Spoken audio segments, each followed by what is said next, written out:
Welcome, welcome. Here we are at last. Sorry for the delay. Welcome, my friends. Today's topic is an update on the 180 Days in Spain campaign with campaign director Andrew Hesselden. And we'll be talking and answering your questions about the UK-EU reset, the latest admissions of how Brexit has affected the economy, bilateral agreements, residency versus living and working in two countries, and much more. I hope there are no more streaming problems today, but it's all because of the internet outages. It's affecting the platform that we use to broadcast on. So fingers crossed we stay online. Stick around if it all goes belly up, and we'll keep on talking as long as we're connected. You can type in your questions at any time on the live chat or in the comments below if you're watching back afterwards, and we'll get you the answers you need from Andrew.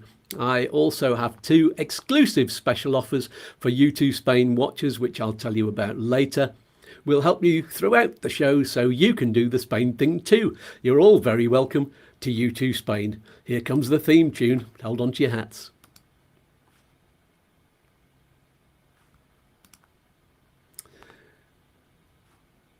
And the theme tune's not working. There we go. It's going to be like that, I'm sure. It's a very groovy theme tune. Speaking of groovy, let's welcome Andrew Hesselden.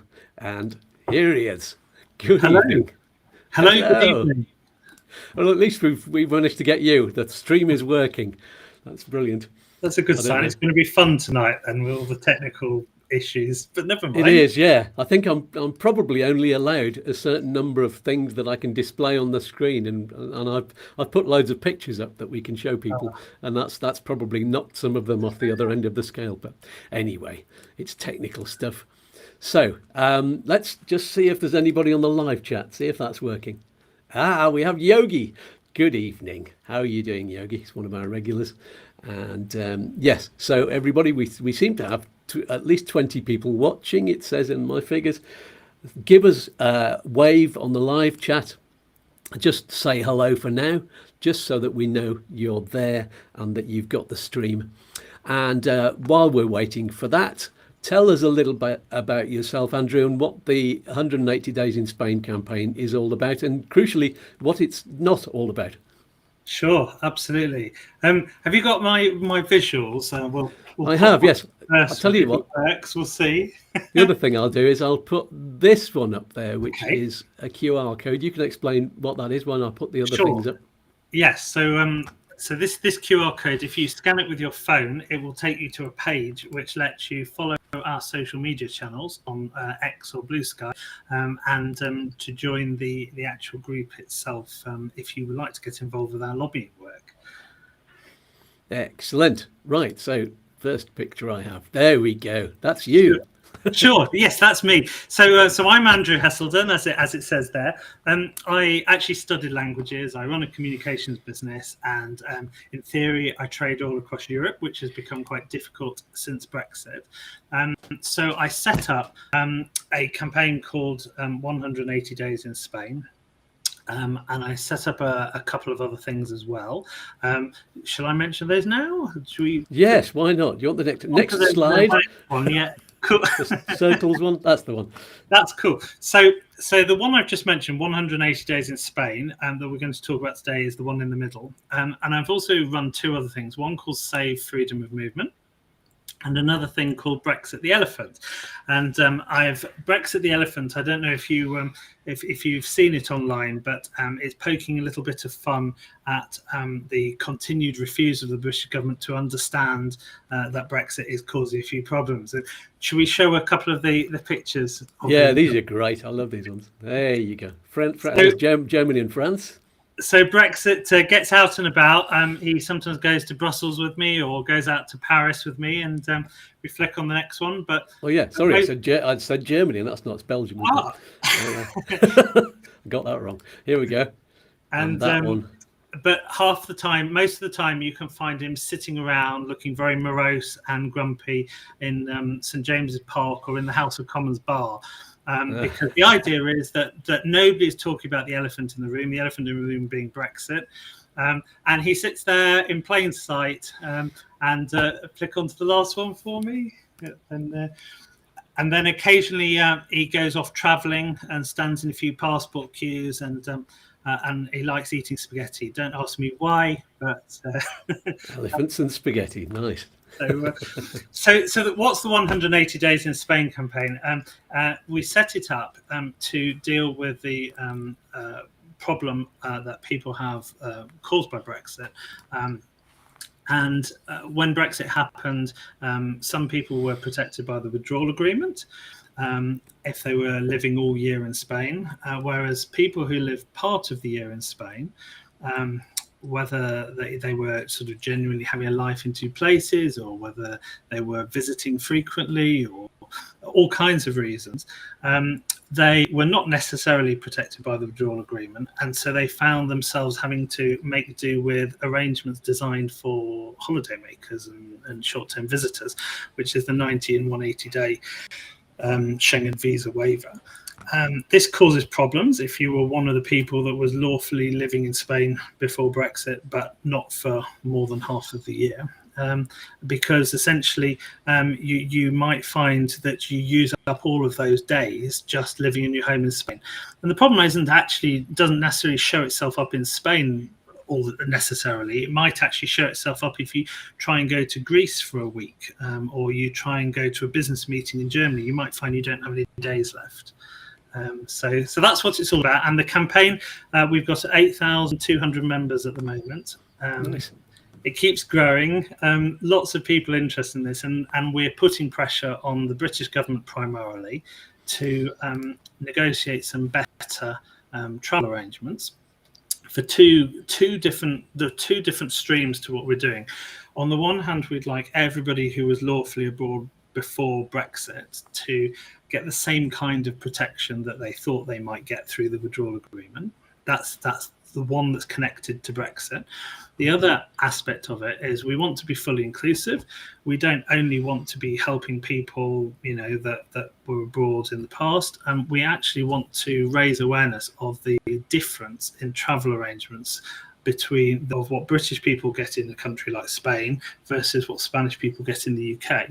So we want to lobby government to challenge the 90-day arrangements to look at whether the arrangements can be made equal. Spanish people get 6 months per visit in the UK, and so we're challenging politicians to see if they can agree much more liberal visiting arrangements, so that through our work that will hopefully benefit many, many more people. And improve mobility across Europe. It's a big ask. It's not a fast overnight thing, but it's a point of focus for those that are interested to rally around. Does that give a good overview? I think it does, yes. And if there's anything missed out, I'm sure there'll be questions that you'll be able to bring it in. Yes, I will do. I'll just take this QR code off for now. I will pop it up a bit later, but if any of you know now that it's in the explanation near the beginning of the video, and you can always scroll back to that if you need it. There we go. So we'd love people to get involved with us, and they can help us in two ways: either by following us on social media and liking and retweeting, resharing things, or they can actually get involved with our lobbying work by joining our Facebook group. If this is something that affects you, or if it affects somebody near to you, then get involved, and we'll see if we can make a difference. Brilliant. And I will put up the link in the comments below after the end of the show, because you can't do it before, and it'll be in the video description as well, so you can always find it. And we'll say hello to Andrew Parker, who's he's going to get the dinner on. He says hi and bye later on. And Janet Driver is here. Martin Gelliot, that sounds French. Yes, he's on the stream at least. And Yam is giving a little wave. And that's all for now on hello, there. Everyone. Hello, yes. Now we're going to talk about how the 90 and 180-day problem affects people in real life, and show some short videos of a couple of very good stories by a couple of your members. But before we do that, don't forget, viewers, I've already seen somebody scanned the other QR code, which is up here. That's to buymeacoffee.com. And if you learned something of value today, or if you're being entertained, then use that link to donate a cup of coffee, or 3 or 5, whatever you think today's show is worth to you. And as I told you earlier, we have some special offers for you, so I'll just go through those very quickly. First of all, our expert Spanish lawyer and friend Charisse, who will be on the show in, I think, 2 weeks' time, November the something, is offering our viewers a free first consultation.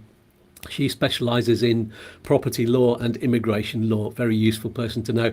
And there's a link in the video description below it and in the comments to benefit from that. And finally, Smart Currency Exchange. They're giving a bonus at the moment to everyone starting an account with them. And there's also lots and lots of information you can get from them, as well as PDF files. And that's all through the exclusive link below. And it's a limited time offer, so use that link soon. There we go. That is that done. Martin Gillio says, yes, it's a Burgundian. There you go, from Burgundy. How beautiful. And Andrew Parker is back now. The missus is getting the takeaway. Fabulous. Excellent. Okay, let's get on with the topic then. So, how has the 90 and 180 day problem affected people since Brexit? Sure. Okay. Should we pop up that passport slide, actually, if you've got that one handy?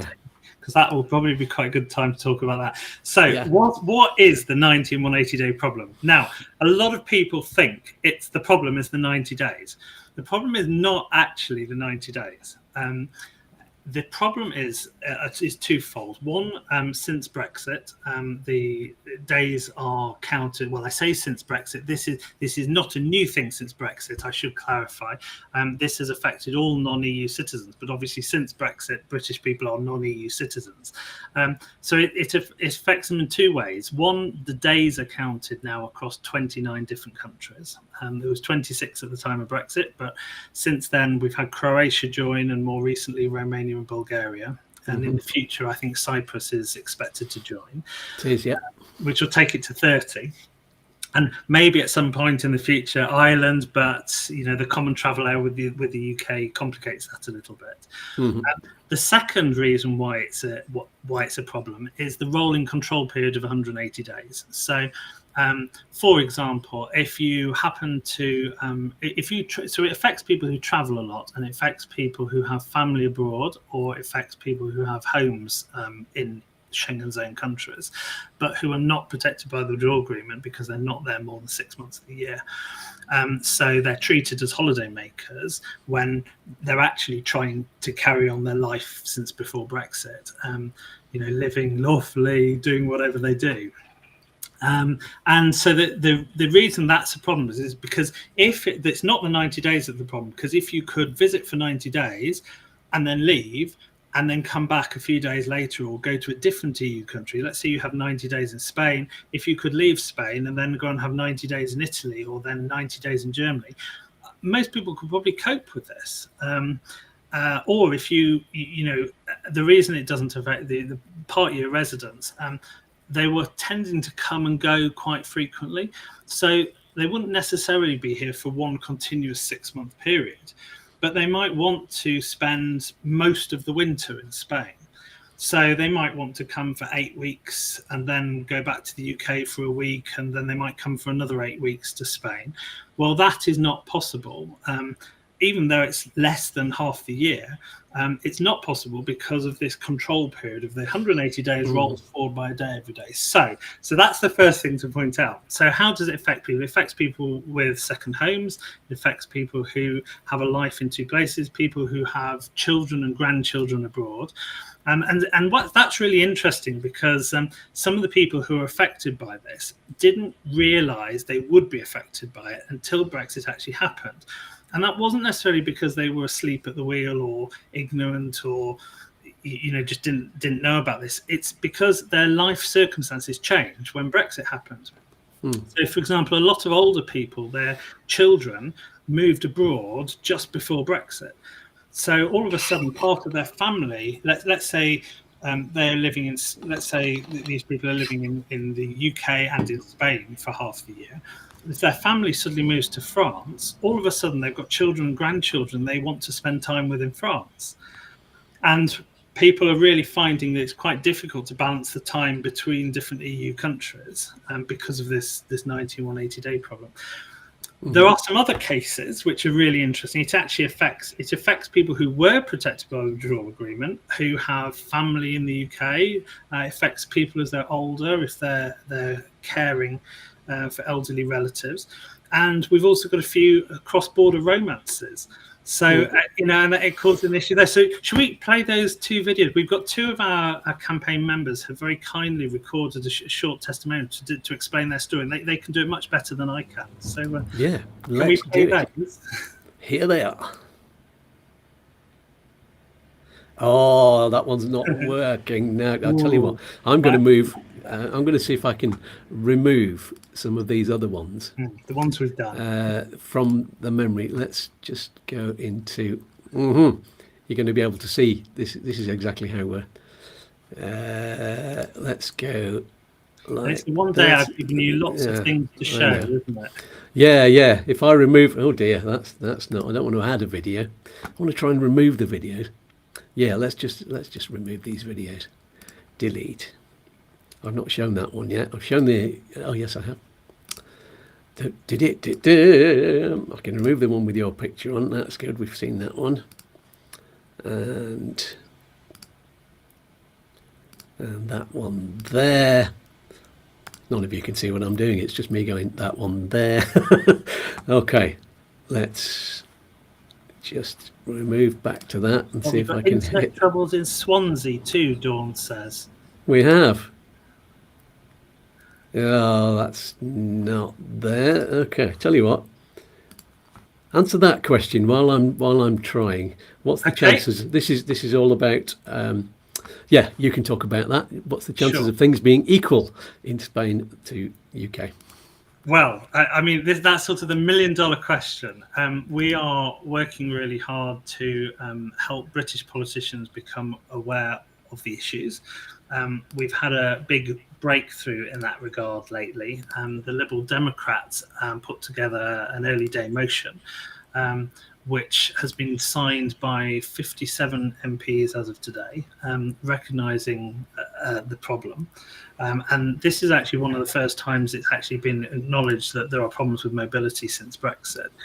So yes, things are changing. It's not happening fast enough. We have been slowly plodding away for the last 5 years on this. We didn't get very far with the Conservative government. We didn't get very far with the new government as soon as they took over. But I think things are changing. We had the EU-UK reset in May this year, that summit in London at Lancaster House. That set the tone for future change.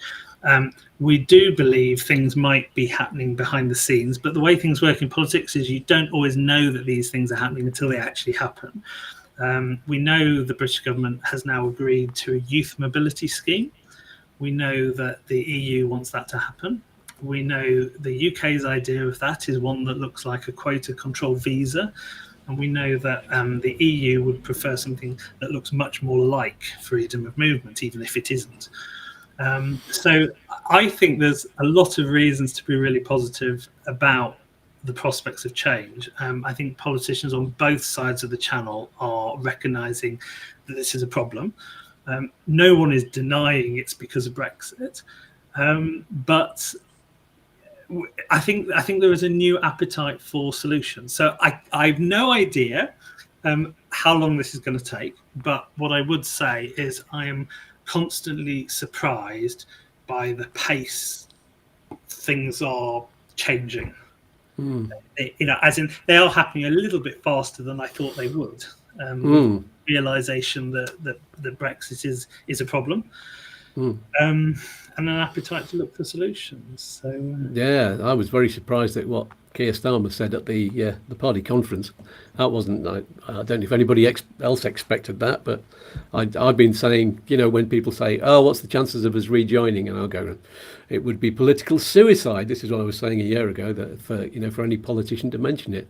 And now the actual Prime Minister mentioned it. So maybe maybe he just doesn't want to be Prime Minister anymore. Well, I think the British government's got a problem. It's got a big problem with an economy that's, stagnating a bit or not growing as fast as it should do. They're looking to have to increase taxes, which is not going to be popular at all. Or they could solve some of the problems in Europe, that have been brought about by Brexit. And a lot of these things are connected to mobility of some kind, whether that's of people, of goods, or of services, or capital, the four freedoms in Europe. And without those, things are a bit difficult. Absolutely. I noticed you mentioned second homeowners earlier, and there's an important distinction, I think, between second homeowners and living and sometimes working in two countries at the same time. That's right. Because anybody who lives off shouting memes and trolling and things like that says, why are the Brits having a go? Because you're just privileged to have a second home and you're just a holiday home, but that's not what you're about, is it? Absolutely not. And I think I acknowledge that we attract a lot of people who have second homes because they feel the pain and the difficulties caused by Brexit. I'd like to correct a popular myth that lots of people with second homes voted for Brexit. I've not discovered that myself. I think that is perhaps not true, and a huge number of people really do want to rejoin the EU, never wanted to leave in the first place, but they want the problems that Brexit caused sorted out in some way, whatever that means.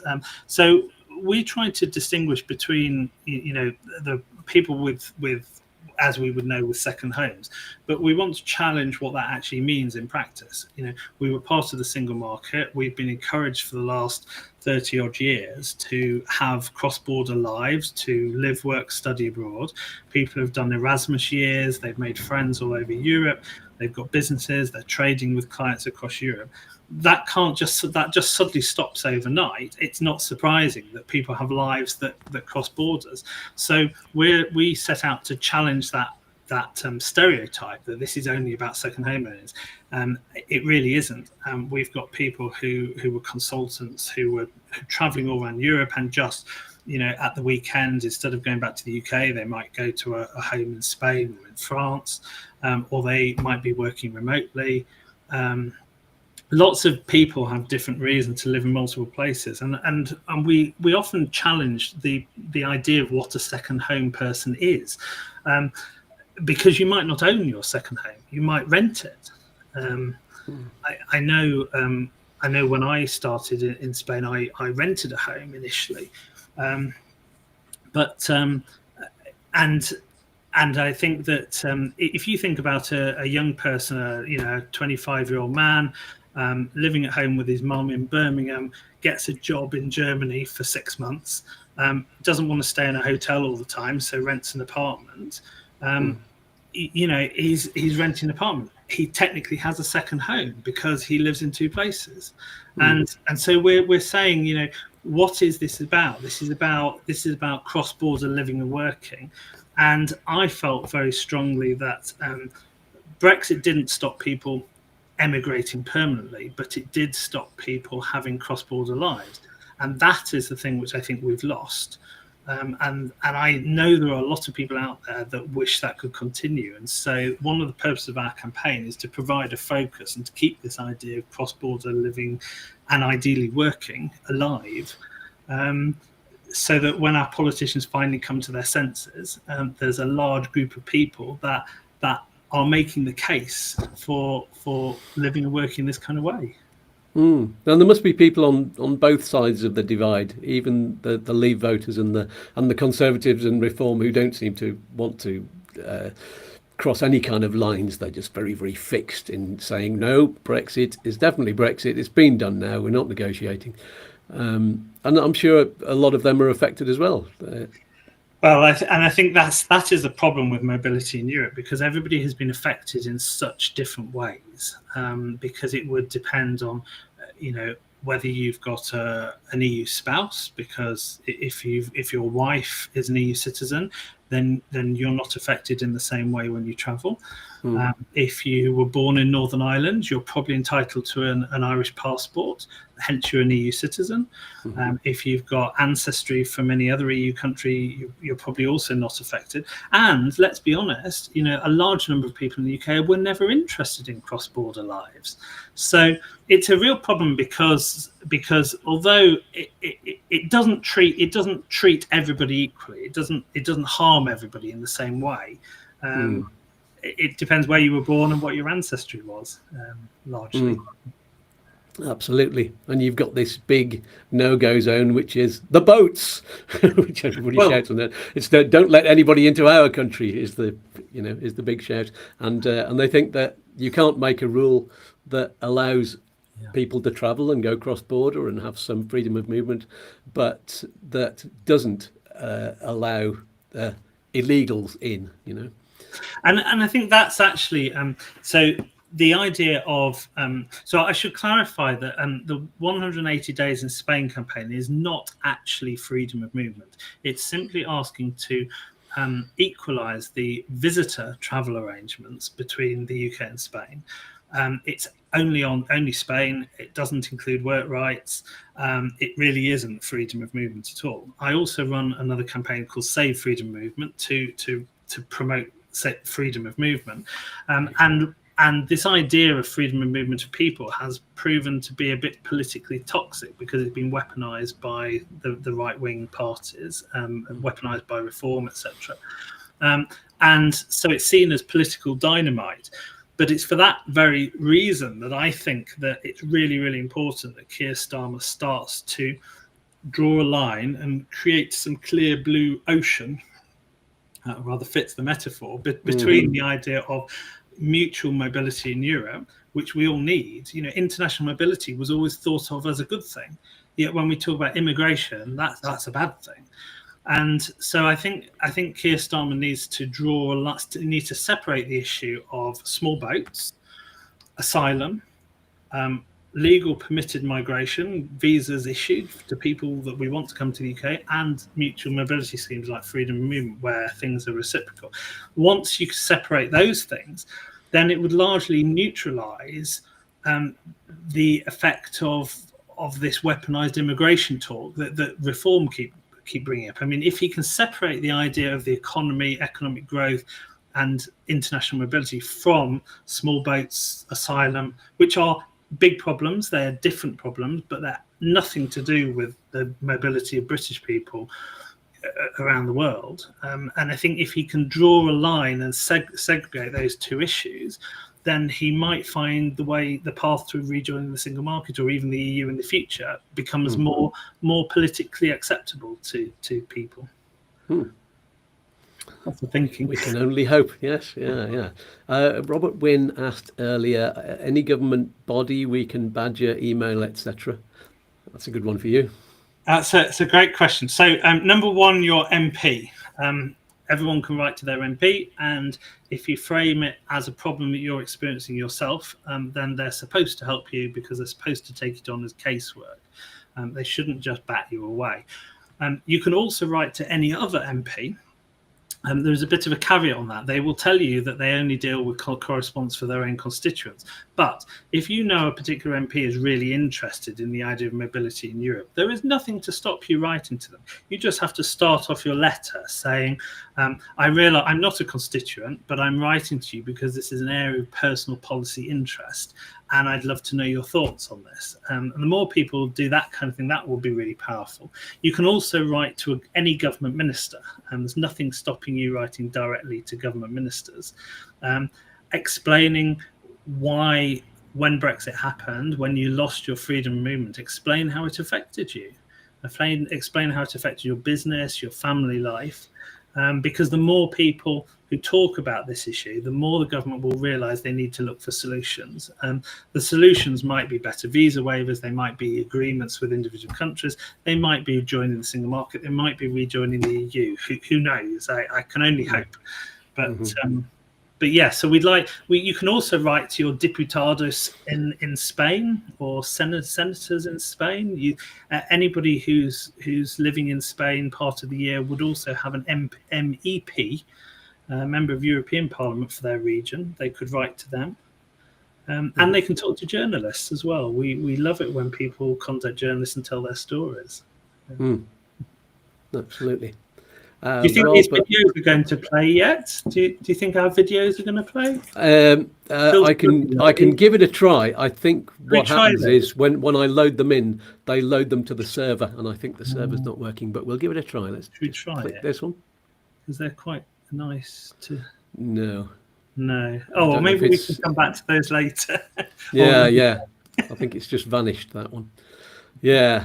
I think I'd have to load it up, and then it takes about 15 minutes to load up. Oh, never mind. Yeah, never mind. We'll have to show it. Well, you'll be able to see them on your Facebook page, presumably. That's right. Yes. So we'll share them on social media. So we've got two fantastic clips from Michelle and I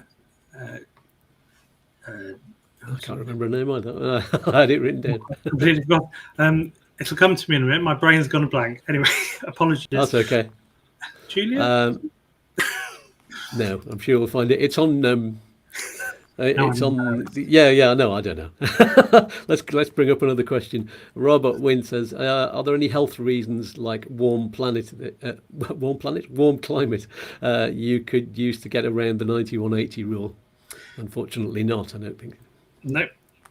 And sadly, this is the reality of being a third country, which just means we're third party to the EU. We are just another country, not an EU member. We have no automatic rights in any EU countries. So we're dependent on EU countries deciding to let us in or not. You can certainly write a nice letter and say you find it's good for your health, but... Yeah, it's unlikely. Even emergency reasons, they do say that you can, but you've got to say it kind of a week in advance before your 90 days run out. I know you've got to ask. I know some countries are more liberal. I know Portugal is a bit more liberal, and I know Sweden. You can be in Sweden, and if you want to stay longer than your 90 days, you can actually get an extension up to about 270 days. Wow. I think different countries adopt different criteria for saying yes or no, but anyone who has been in a medical emergency in Spain has struggled to get an extension. I think they are quite. You have to literally be dying to have an extension in Spain. It is difficult, not impossible. And you need to know a week in advance that you're going to be dying. Exactly. That's the problem. So, which most of us wish we knew that. Although that would make for a. But I mean, to answer that question more, in practical terms, if you were, if I'm not sure if Robert is in our campaign, he might be in our campaign, but if you, I would say write to your MP. The health reasons are the reasons why this needs to change. Spain might not be interested in your health problems, but your British MP probably will be. And you say, well, I have these health problems. They were alleviated greatly by being able to spend time in warmer countries. Can't do that since Brexit. It's another reason to do something about the problem. So you've really got to be on the backs of your MPs if you want to see change happen. Definitely. Martin Gellio says it might be worth a nod to the 4 Schengen countries who aren't in the EU. That's a great good point. Switzerland and what are the other 3? I can't remember. Norway, Iceland, and Liechtenstein. That's the one. So, and that's a really good point, because I get so many people. It's a chicken and egg thing. A lot of people criticize what we're doing by saying you can't have mobility because that's freedom of movement. Well, I've already said it's not actually the same thing, because there's mobility that isn't freedom of movement, and there's freedom of movement. And some people say you can't have freedom of movement as a non-EU member. But that's absolute rubbish, because there are 4, as Martin points out, there are 4 countries that do have freedom of movement that are not EU countries. 3 of them are in the EEA, the European Economic Area. That's Norway, Iceland, Liechtenstein. They all participate in the single market, so they have the 4 freedoms. And then Switzerland is a slightly different case. It's not in the EEA, but they have lots of complicated agreements, and one of those is an agreement on mutual freedom of movement of people. So they participate in that way. And there was actually a paper written by a guy called Diego Acosta. I think he's at the University of Bath. I'll try and pop a link in the comments later, which is really interesting. And I found out about Diego after reading an article in El País a few years ago, where they were exploring the possibility of Spain and the UK having an agreement on mutual freedom of movement, even after Brexit. That sounded ridiculous to loads of people, or crazy, but these things are technically not impossible. They might seem unlikely, but I mean, let's go back to 2015. I mean, in 2014, no one was talking about Brexit. In 2015, nobody believed it would happen. In 2016, we were all in shock, but I still think nobody believed it would happen. In 2018, we were still thinking we could stop it, and I think all the way until, days before, Brexit actually happened, people thought this really isn't going to happen. It can't happen. It's not going to work. But it did. Indeed. And here we are. I remember it well. And then there was 4 years of people going, yeah, I'm sick of hearing about it now, and not realising what effect it would have. And that's actually really key, because we find that whilst a lot of MPs are very sympathetic about the issues, for a long period of time, they considered Brexit to be something people didn't want to talk about. And this omerta in Westminster, nobody wanted to talk about it. Everybody knew it was a problem, but they didn't want to talk about it. And we've certainly found that if you go to your MP and you start off by saying, I think we should rejoin the EU, they just shut off, their ears shut down. They think it's impossible. They think you're in la la land, and they say there's the door. But if you actually go on a different basis, and you explain why losing things like freedom of movement actually have impacted you, they're much more willing to listen. And they're also starting to realise that, agreements on youth mobility, everybody said that was impossible 4 years ago. Well, now it's something the EU wants to happen. And I think there was a time when the EU would have actually allowed freedom of movement to continue anyway, if the UK government had wanted that to be the case. So I think a lot of things are possible that people don't necessarily realise are possible. And what's exciting for me when I step back and look at the progress that's been made, a lot of our campaign members get a bit demoralised because it feels like you're banging your head against a brick wall. But when I step back and look how the mood of the public has changed, and the mood in Westminster, they are much, much more interested. It does seem that way, yeah. Oh, and the two members who did the videos were Julia Birchall and Michelle Brown. Thank you. Yes. Okay. Sorry, Julia. It was on the email. I couldn't find it. I was almost there. I thought it was Julia, but they're very good videos. So I encourage people to watch those when I share them later. Yeah, absolutely. We have something from Chatty Rat. Nice name. Yeah. Freedom of movement is a four-legged stool. That's a good one. Yes. Goods, services, capital, and labour.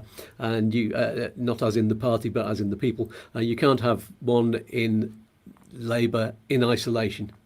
I'm really glad that was brought up, because we should talk about that. A lot of people will remember the famous words of Michel Barnier when Theresa May was around 2018. She was trying to continue freedom of movement of goods and services and capital, but she really wasn't that comfortable about immigration or the idea of freedom of movement of people. And so Michel Barnier said, in the context of the single market, the four freedoms are indivisible. And if you think about it logically, they have to be, because goods, okay, so goods is moving stuff across borders, but services, freedom of movement of services is about a service provider in the UK. So let's say a company in the UK that, wires the electrics in big buildings, right? The freedom of movement of services means that company in the UK is able to take their van, drive through the Channel Tunnel, and go and wire a building in France. And they can't do that if the people inside that van can't actually legally work in France. So you need freedom of movement of people in order to have this, what Barnier called the level playing field. Now, the idea that they're inseparable, it kind of holds true. However, it kind of works in one direction. You can't really have freedom of movement of services without people. You can't really have freedom of movement of goods without capital. But you probably could have freedom of movement of people without freedom of movement of services if you wanted to. Whether or not, and it's just up to the two parties to agree that. So I would say, yes, you're absolutely right. They're inseparable in the context of the single market.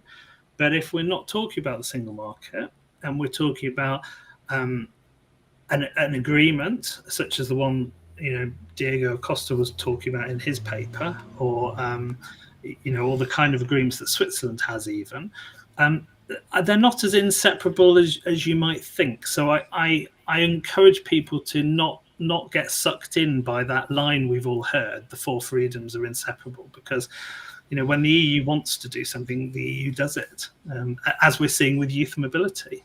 Mm-hmm.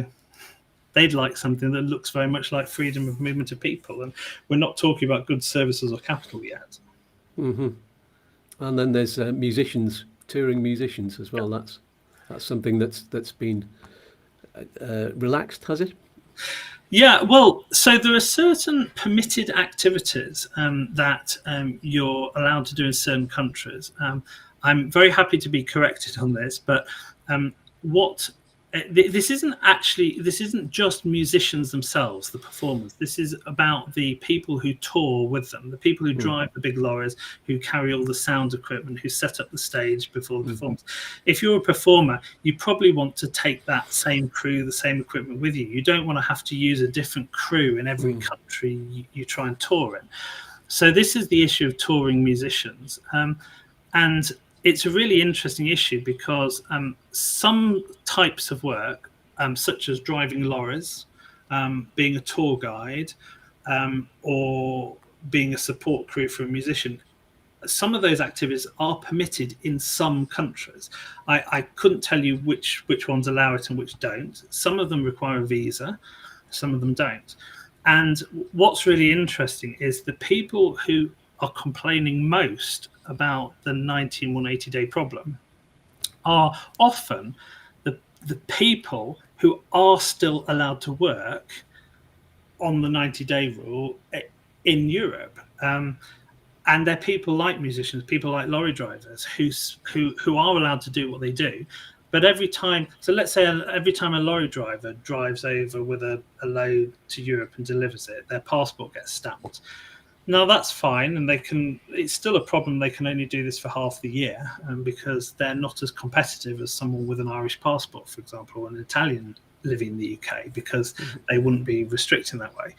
But they would be, where the problem happens is when they want to go with their family for a week's holiday in Greece. And they suddenly get to the border in Greece, they get off the plane, and this time they haven't got the lorry. Anecdotally, we hear that they were sort of turning a bit of a blind eye and just waving lorry drivers through. I've heard that from a lot of people. But if you're turning up in Greece at passport control and you haven't got your lorry with you and you just got your family and your suitcases, they're going to say, "Oh, sorry, you've got too many stamps in your passport.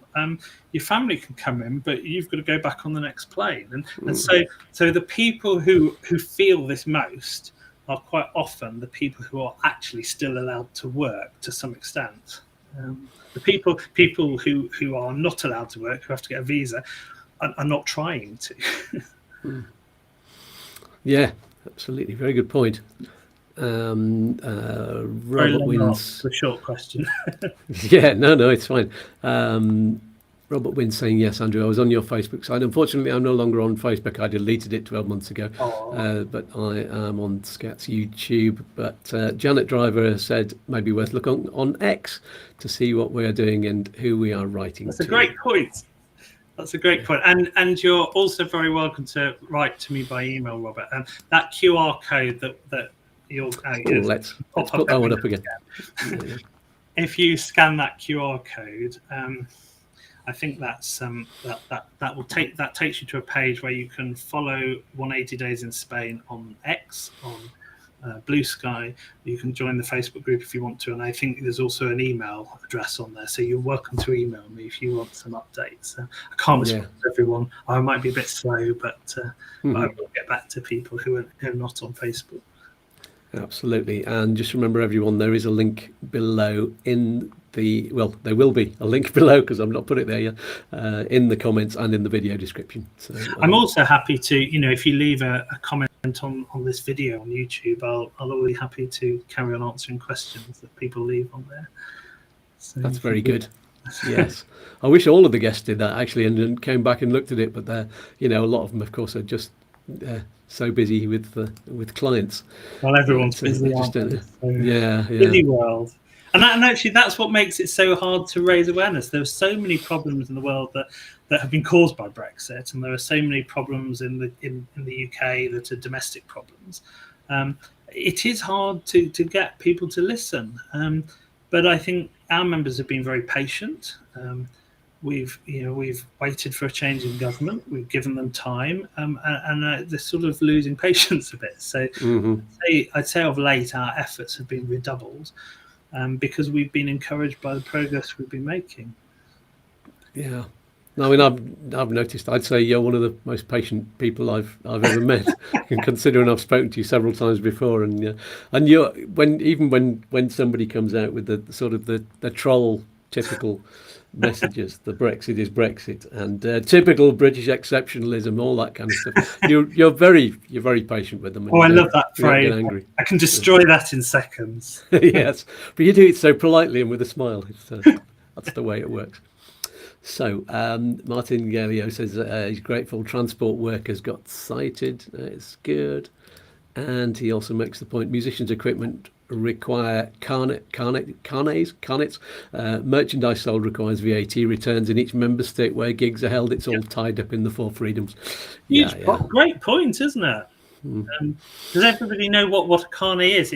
It's this document. I think it costs about £330 or €330, and if you're travelling on business with stuff, with samples or equipment. Technically, if you were traveling with your laptop, you technically would need a carnet. I mean, they turn a blind eye to personal electronics equipment, but the idea is that everything you bring in, they want to make sure you take it out if you're not going to pay VAT on it. It's a huge pain in the bum, major issue for musicians. And this is why anything we do around mobility has to be considered in the bigger picture. We're not going to stop arguing for easement of visa waivers, but that doesn't mean we don't support joining the single market, because that would be a much better solution. It's just at the moment the British government has ruled out restoring freedom of movement to people, joining the single market and joining the EU. And while those three red lines persist, we're looking to see what we can. We're trying to put pressure on them to do what they can do without crossing their red lines. And we hope that they might decide those red lines are actually not serving the country very well. And they might drop them one day. Yes. Maybe sooner than later. Make them a different colour. Make them green. That's the obvious one. Not so easy though. Let's see. What I had some other questions written down, and I've been asking them as we go through. I was talking about Keir Starmer and the Labour Party conference. I mean, the question is, we know now, don't we, how Brexit's affected the economy from what he was saying, and why are the UK government only just now admitting it? Well, I think there are lots of reasons for that. I think it all comes back to the objective of a political party is to stay in government and to get re-elected. They tend to adopt policies that suit the people voting for them, or that suit the people who are donating money to the parties. I don't know who donates money to the Labour Party, but I'm sure someone can find out. I'd say follow where the money goes, and that tends to influence policy. But I think there are other reasons. So you have to look at this from a practical, and this is the challenge I get when I go to events in Westminster and I speak to MPs and their assistants, and I say things like, "Oh, what are your thoughts on rejoining the EU?" And some of them say to me, "Stop a moment. Let's be practical. Could we rejoin the EU tomorrow?" They said, "Tell me honestly." And I said, "Well, you could decide to, but you probably couldn't." And they said, "Well, exactly." So first of all, it could take a bit of time to actually, yes, you could decide to rejoin tomorrow, but the EU would have to agree. All the EU countries, any one of the EU countries could veto the application. And so I think that I think it's very difficult for the British government to suddenly say we want to rejoin the EU unless they're pretty sure that they're not going to get vetoed or blocked. So that's one reason. The other one's the party donors, and the other one's voters. So they're very worried about the rise of reform. Mm-hmm. Polls are crazy, show reform. This is a party that I think just has 5 sitting MPs. It should be a minority fringe party, is polling really, really well.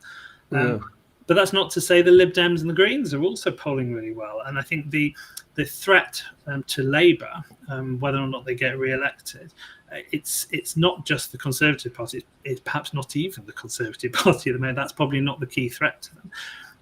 It's certainly reform is a threat, but whether that would materialise into votes in the election, we don't know. But they could lose a lot of votes to the Liberal Democrats. The Liberal Democrats have 74 MPs, I think, which is phenomenal. They're performing really well, really strongly. The Green Party has their new leader. Zach, whatever his name is. Zach Polanski. That's it. Yeah, he's done a fantastic campaign. He's getting, what was it yesterday? He's got like 4,000 or 5,000 new members just in the one day. Yeah. So I think a lot's changing, but the Labour Party is going to be watching all this stuff that's happening. And I think the thing to remember as well is that party policy tends to be influenced by by the MPs that are in Westminster. And the MPs that are in Westminster are the people who got elected at the last election. So if you're suddenly going to switch to a bunch of policies that those people that elect voters in those constituencies don't like, to different policies that might be hugely popular in other constituencies, the sitting MPs risk losing their jobs. So even though, for example, with the Lib Dems, they could take a much, much more pro-European stance. Many of us would love them to come out much more loudly in favour of Europe. I mean, they're doing a great job as it is, but essentially, they do rely on the votes in the constituencies where they currently have MPs, and they'll be very reluctant to alienate any of those voters if those are Brexit voting areas. So I think this is why we're seeing the caution, but it's sort of like a snowball. It's gathering momentum. Gradually, they're saying yes, Brexit has been to blame. The next trick will be to pin Brexit responsibility for Brexit on these politicians like Nigel Farage, who advocated for it. And it'll be interesting to see whether they are successful in pinning the state of the country onto Brexit and onto those kind of politicians. So it's watch this space. And it's maybe how it's packaged there. Instead of saying rejoin the EU, why not just come up with a different word for let's renegotiate? I mean, we're not renegotiating Brexit because Brexit happened. We're renegotiating terms of X, Y, and Z with Europe. And I get a lot of challenge from people online around sort of this idea of sort of incrementalism, and they use the word cherry picking and scratching around the edges, and making tiny little differences, and I'm just as tired by those little things as everyone else is, and I just wish they'd get on and do it. But I think sometimes to get to the point of realization that they just need to get on and do it, I think they need to start tinkering around at the edges. If we're not allowed to talk about tinkering around at the edges, then how do we ever get to the big question?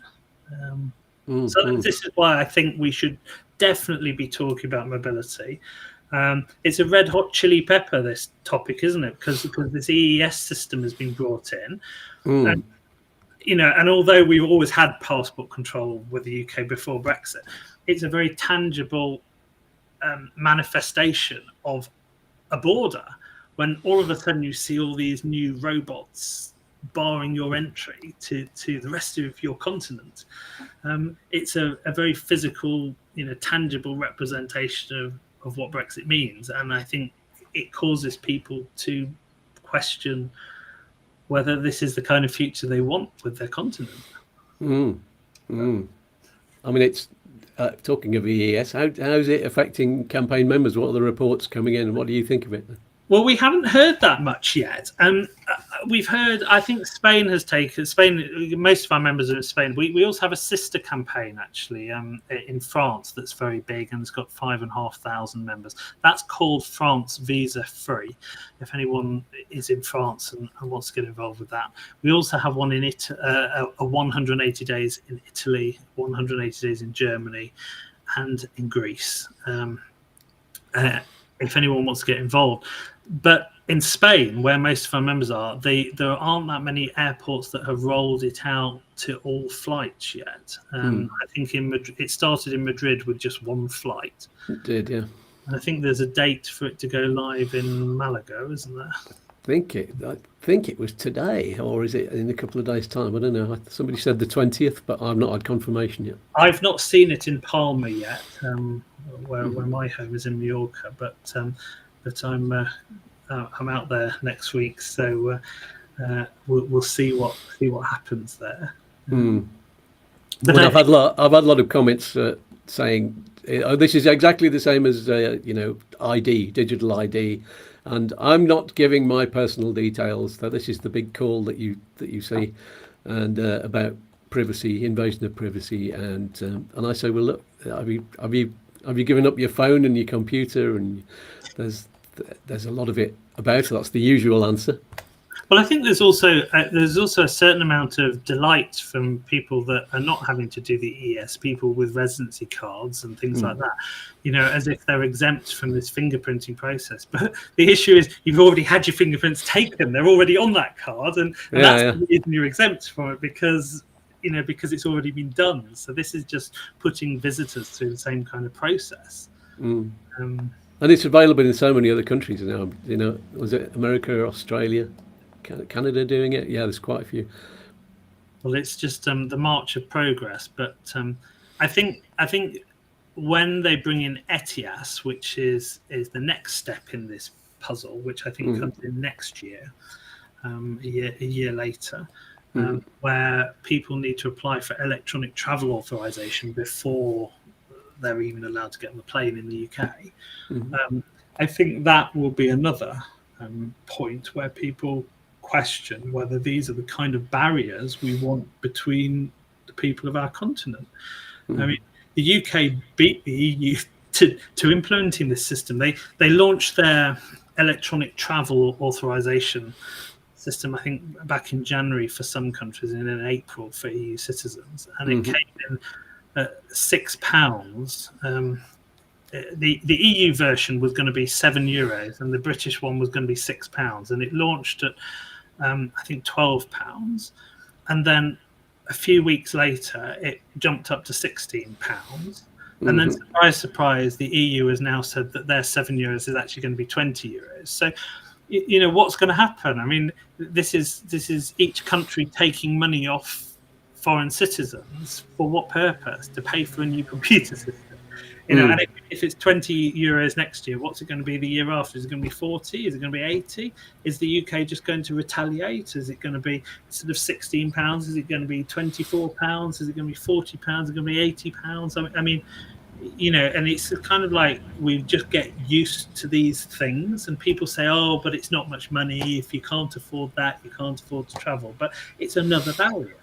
It's another thing you have to remember to do before you go to the airport, 4 days before you go to the airport. Yeah. So if you get an emergency message from your boss saying you need to fly tomorrow, imagine you take your grandma to the airport to go and visit your sister or something in France, and you leave her at the airport, and then suddenly she's forgotten to apply for ETIAS. It creates stress at the airport. So indeed, we'll find out these problems when it happens. I think people will question whether these are the kind of things we should have between our countries in Europe, and perhaps that will encourage them to think whether they should actually want mutual mobility back. But I think I would love to see the British government negotiating a mutual exemption to ETIAS and the UK equivalent. Because, I mean, why are we paying money to enter each other's countries? I mean, it seems madness. Yeah, exactly. I mean, they're going to say, well, it's for security. That's the usual thing, isn't it? Yeah. Yeah, there you go. Let's talk about Gibraltar then. I know we've gone. Sure. We've had an hour at the moment. We don't want to go on too much longer, but we've still got a lot of people watching. So thank you, people, for carrying on being with us, even through the little technical issues. So Gibraltar, it is not yet part of the Schengen area, but the border with Spain, there's a promise that it's going to be removed, and what will happen then is it'll effectively become part of the Schengen area, and it'll be no longer possible for UK citizens, for example, to pop into Gibraltar to stop the 90-day clock. So how's that going to affect people? Well, we don't think it will affect many of our members that much, because at the end of the day, Gibraltar isn't a particularly big place. There aren't actually that many hotels there. Oh, they're expensive. Having been there for 3 days myself, many years ago, a lovely place, great, but there is probably a limit to how long you can really spend there. And so I don't think it's really, the bolt hole that people are making it out to be in terms of the way around the 90-day problem. But the reason this is really interesting for us is because there are a number of non-EU countries who don't face this 90-day problem, this 90 and 180-day problem. The reason they don't face the problem, they still get the Schengen visa waiver, the same one that we do. Americans, Canadians, New Zealanders, they all get that Schengen visa waiver. But the difference, they have some historical bilateral treaties that predate the inception of the Schengen Treaty, which they are not widely known about. And if you actually ask about them, you might find some border guards don't even know about them, or some embassies don't even know about them. But if you push, they do still exist. They still exist even after EES and they will exist probably after ETIAS as well. But what it means is that, imagine you've got a New Zealand passport. So New Zealand has never been an EU member. A New Zealander could spend their 90 days in Italy, and instead of having to leave Italy for another 90 days, stay completely outside of the Schengen zone, they're able to enter other countries like Spain or France because they've got bilateral agreements. They've got a bilateral agreement with Spain, which gives them 90 days on top of the Schengen visa waiver. So what's really interesting with this is it's unclear whether the UK could. A lot of people say, well, why didn't, when Brexit happened, the UK agree a similar bilateral agreement with every EU country? And it's a grey area. There seems to be some debate about whether or not new bilateral treaties are actually allowed under the Schengen Treaty, or whether the Schengen Treaty would have to be changed slightly. But we don't think it's an insurmountable problem. The fact that these bilateral treaties still exist today mean two very useful things. One, that people realise the 90-day problem was a problem as early as 1995, when the Schengen zone came into effect with just 7 countries. Now it's 29 countries. So we know that this shows they knew about the problem. But the second thing it shows is their continued existence, even though they're not widely known about, means they're compatible with the arrangements as they are today. So whether or not the UK government could just rock up to Spain and sign the new bilateral agreement, I don't know the answer to that, but that's not my job to find that out. It would be difficult because Spain have already got so you can't negotiate with when you've only got one side of the problem. So the reason anyway, that was a very long ramble around Gibraltar. But what's really interesting with Gibraltar is if Gibraltar is joining the Schengen agreement, they're technically not joining Schengen. They're joining as an associate member, and they come under Spain's membership. But it's really interesting because normally when a country joins the Schengen zone, they're allowed to bring in all of these historical bilateral treaties. Well, British people have not been subject to the same kind of immigration control. They've not actually had complete freedom in Gibraltar, but they could certainly go in for very long visits, and they can easily get residency in Gibraltar if they want to. So with Gibraltar joining the Schengen zone as an associate member, what it means is that a French person or a German person or even a New Zealander can probably spend longer in Gibraltar than a British person, which is kind of crazy when you think about it. So we're delighted for Gibraltar that they've come to this solution, and it's going to be great for the people that live in the area. But we cannot believe the British government has actually agreed to an arrangement which limits the access of British people into Gibraltar. It's almost unbelievable. So the reason that this is relevant is not because it's a bolt hole to get out of the Schengen zone. It's really relevant. It's really interesting because it challenges the British government on what they should be doing, what they should have done with Brexit around bilateral agreements, and should they not be signing some kind of agreement now with the EU or with Gibraltar or with Spain to ensure that even though Gibraltar joins the Schengen zone, that the days British people spend in Gibraltar wouldn't come out of their allowance. So that's technically possible, and it's incredible that the government doesn't seem to be exploring that possibility. Yes, they need to get some better negotiators. They do. The Brexit ones were rubbish. There we go. Well, I'm available if they want to. You'd be better than David Davis, certainly. Yeah. Well, I'm patient. Yeah. Yes, I'm not sure he was. I'm not sure what his instructions were. Just don't. Yeah. We're going for a hard Brexit, so you don't need to try, really. No. You never know. Oh, Patrick O'Connell says, only just got here, Skatz, so I'll have to watch on playback. That's fine. Patrick lives over in Bolivia. Here we go. Oh, wow. And if you've got any questions, Patrick, pop them in the chat and I'll answer them later. So Perfect. Do I have any more questions? That is the good question. Yes, why not? How long does it take to get results from the campaign? You've already said it, it can be slow, but it seems to be speeding up a little bit. Yeah, I don't think we are ever going to wake up one day and feel that the campaign we're running has been successful overnight. I don't think that's ever going to happen. I think we're going to wake up one day and be pleasantly surprised by something that happens. And it won't necessarily feel like it's been as a result of our work. But I am in no doubt that the changed attitudes in the government towards business mobility, towards musicians, towards lorry drivers, towards youth mobility is in no small part thanks to the work of our 8,000 members who have been writing letters tirelessly for the last 5 years about this 90-day problem, because the British government isn't really interested in people taking their savings from the UK and spending them in a foreign country. That's money leaking out of the British economy.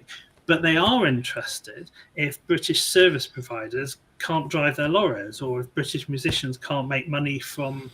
So the link to business is really, really important, and that's where it's exciting, because they're really cottoning onto this now. And of course, they're talking about this 19182 problem, and the Lib Dems came up with this early day motion. It's a bit like an early day motion is a bit like a petition that only MPs sign, and they don't always lead to anything at all. But they are a way for MPs to put their thoughts formally on record, and for 57 of the 650 MPs to sign the early day motion that the Lib Dems put forward is fantastic. I can't imagine that would have happened even a year ago. And actually, it was 55. I looked today, and it's now 57 signatures. So it's still growing. And so, stepping back and looking at the bigger picture, what's changed over the last 5 years?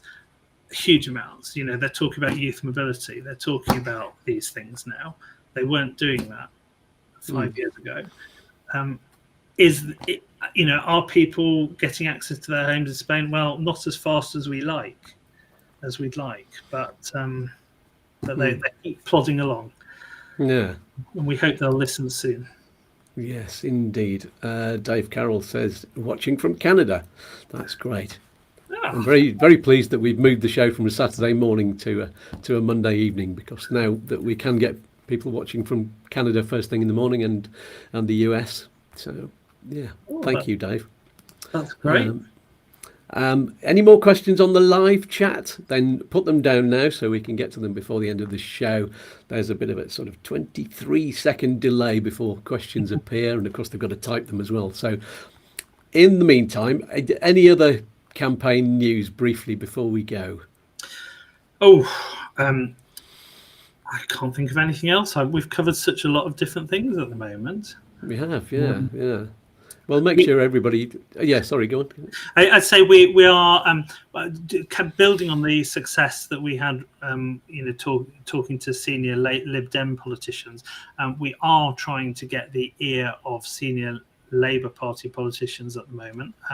So if anyone has an MP who is influential in government, or a front bench MP who they know is interested in this issue, we would love to hear from them and get you involved in the campaign, because we can only do that when we have constituents in the constituencies of the MP. That's really when the magic happens. Yeah. Brilliant. Let's just see, we have a message here from Between the Lakes in Torrevieja with Mike and Yvonne. Oh no, my headphones have gone off, so I'm going to put my other ones on. Should automatically switch to this one. Can you hear me? I can. Oh, I'm coming out of the speakers, but don't worry. What I'll do is switch that, because otherwise we'll get an echo. Where's it gone? This is a good question. Yeah. No, we haven't answered this already. Yes. So I've only just joined you, and I'm sorry if this has been answered already, but if we just joined the Schengen area as a member, would that give us freedom of movement? Yeah, good question. It is a good question. No, it wouldn't, is the short answer to that. And that is because the Schengen area is about whether or not there are controls at the border. It doesn't make any difference to whether or not you're allowed to stay.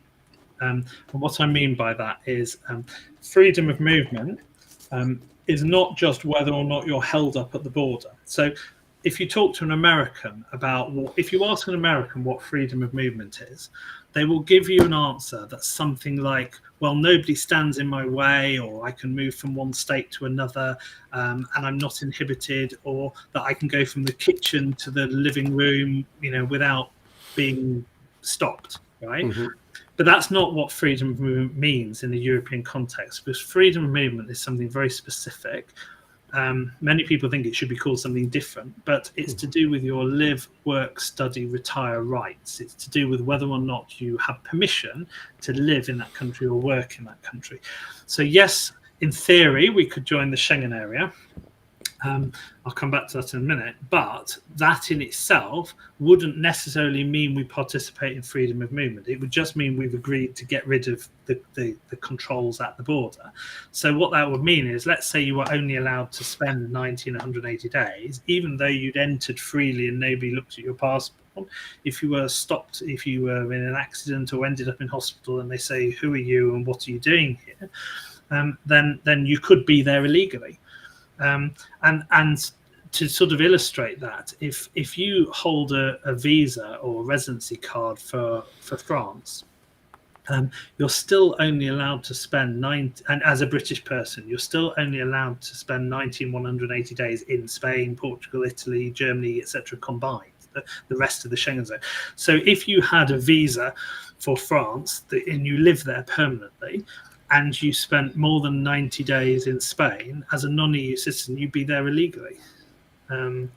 Nobody would have stopped you at the border, and you'd probably get away with it, and you'd just go back, and nobody would be any the wiser. But that isn't permission. Now, as to whether or not we could join the Schengen area, first of all, Ireland would have to join at the same time because we have a common travel area with Ireland. Yes, we could join the Schengen area. Yes, it would solve a lot of problems, but there would need to be agreements in place. For example, let's suppose somebody did cross into France and stay there, and they were detected. I expect France would want assistance from the British government to deport them and remove them. They'd want the British government to cooperate with that, with the costs of removing this person who'd overstayed. So I think, yes, it's possible, as we've seen with Gibraltar, it's possible for the whole UK to join the Schengen zone if the EU agrees and if all the other member states agreed and if all the right agreements in place. But it seems very unlikely to me, given the British government won't accept freedom of movement, which is something different, but it's all part of the same debate, isn't it? It seems unlikely, but yes, an interesting idea, and ironically, perhaps a good solution. Yes. Thanks for that, Mike and Yvonne.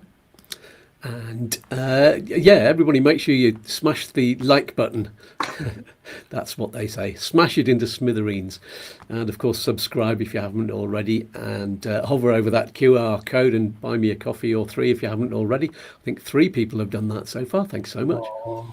That's lovely. And in a tea here, you see. Yes, you don't need one at all there.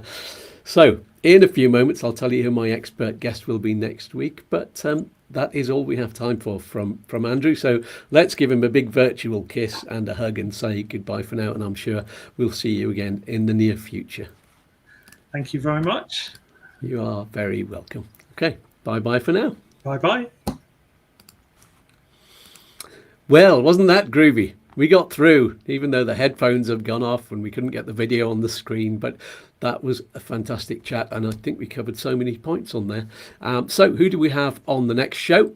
It is indeed it's part 3 of our updated 4-part guide to the whole non-lucrative visa process with the wonderful Chris from Up Sticks to Spain. We've done the part 1, which was planning way ahead, sort of 2 years in advance. Part 2 was planning from a year in advance up to the 3-month stage. So the next part, next Monday, is that critical final 3 months before you move, when everything starts getting very real. That's when you get your appointment. That's when you've got to have all your paperwork ready, and you're getting everything packed up into boxes, and yes. Woo, it's a critical time. So that's going to be a great show. So don't miss that one. In the meantime, keep your eyes on the Facebook group and page for any more details. And I'll see you on the Friday video that we drop at 6 o'clock in the evening, Spanish time, or next Monday live with Chris at 6 o'clock Spanish time. Everything's at 6 these days. 5 o'clock for the UK. So someone pass around the 180-day cookies. Peas and fluff, my friends, and I'll leave you all. Hopefully this video will work. I'll leave you all with a message from all of the voices in my head at YouTooSpain. See you soon. Ha ha ha!